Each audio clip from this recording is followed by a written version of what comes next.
بسم الله الرحمن الرحيم. الحمد لله رب العالمين، والصلاة والسلام الأتمان الأكملان على الصادق الأمين وعلى آله وصحبه أجمعين وعلينا معهم برحمتك يا أرحم الراحمين. Chers frères, chères sœurs, salam alaikum wa rahmatullah. Encore une fois, je reviens vers vous avec un nouveau podcast intitulé Des temps pour méditer et se souvenir de Dieu. Effectivement, mes chers frères et sœurs, notre monde actuel est violent et en souffrance, un monde marqué par les injustices, par les conflits et les rapports de domination. Un monde porté par le matérialisme illusoire et dévastateur, qui ne produit ni épanouissement ni libération, mais uniquement des dépendances et des frustrations. Un monde où il est de plus en plus difficile d'être et d'agir, où il est de plus en plus difficile de s'opposer un moment, d'être à l'écoute de ses besoins, d'avoir un temps pour rentrer en soi, un temps de recueillement, de méditer le sens et d'ajuster ses pensées.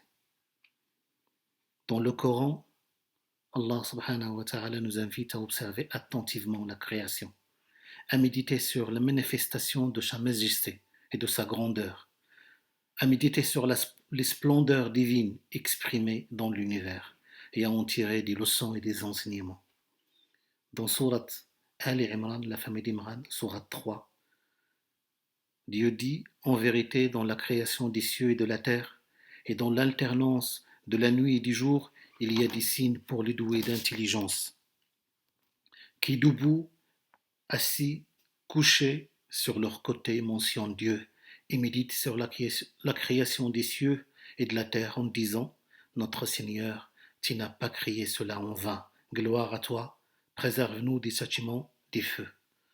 Sourate 3, versets 190-191. La méditation, mes chers frères et sœurs, est un excellent moyen pour se rapprocher de Dieu, pour l'aimer et reconnaître sa souveraineté.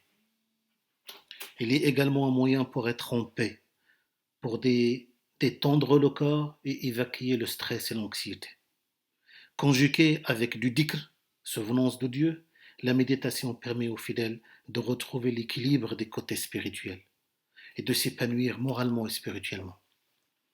Je vous propose de méditer sur 4 choses, 4 temps de notre vie. La première, regarde la période révolue de ta vie. Comment tu étais, comment tu as évolué, le chemin que tu as parcouru, les épreuves auxquelles tu as dû faire face et remercie Dieu inlassablement. Regarde la période révolue de ta vie, comment tu étais, comment tu as évolué, le chemin que tu as parcouru, les épreuves auxquelles tu as dû faire face et remercie Dieu inlassablement. Deuxième méditation, regarde devant toi, regarde ton avenir. Regarde devant toi et médite ce qui te reste à vivre.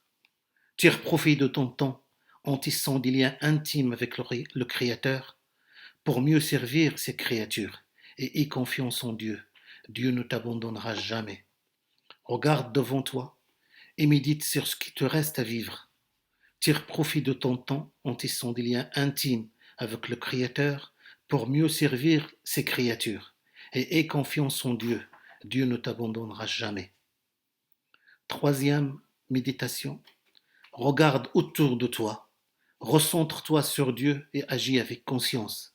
Aie un bon cœur et aspire constamment à mieux être et mieux servir Dieu ainsi que les êtres humains.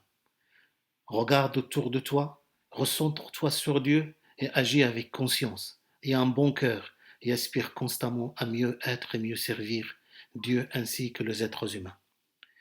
Et quatrième et dernière méditation que je vous propose, mes chers frères et sœurs, regarde à l'intérieur de toi, prépare la terre pour qu'elle reçoive la semence, purifie ton cœur, réforme ta conduite et réalise ta mutation éthique afin d'être présent à Dieu et accéder à sa proximité. Regarde à l'intérieur de toi, prépare la terre pour qu'elle reçoive la semence, Purifie ton cœur, réforme ta conduite et réalise ta mutation éthique afin d'être présent à Dieu et accéder à sa proximité.